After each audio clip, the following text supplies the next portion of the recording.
എന്റെ ഇപ്പോ 2000 രൂപ എടുക്കാനില്ല. പിന്നെ എന്താ ഉണ്ട്? നുള്ളി പെറുക്കി അവർ 500 രൂപ കാണും. എന്റെ പട്ടിക്ക് വേണം. മര്യാദക്ക് 2000 രൂപ എന്റെ കയ്യിൽ എണ്ണി തന്നില്ലെങ്കിൽ അതിന്റെ പ്രത്യാഘാതകം.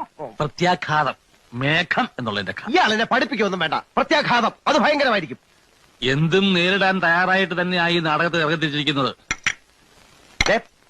ഒരുമാതിരി പല തന്തയ്ക്ക് പറഞ്ഞ പരിപാടി എന്റെ അടുത്ത് കാണിക്കരുത്. തൽക്കാലം പല തന്തയുണ്ടെന്ന് വിചാരിച്ചേക്കാം. ഞാൻ പോവാന്ന്. അതെ, കുറച്ച് പതുക്കെ പറഞ്ഞാലും കേൾക്കാം. പിന്നെന്താ ഞെട്ടാത്തത്? സാധാരണ ഇത്ര നിസ്സാര കാര്യങ്ങൾക്ക് ഞാൻ ഞെട്ടാറില്ല.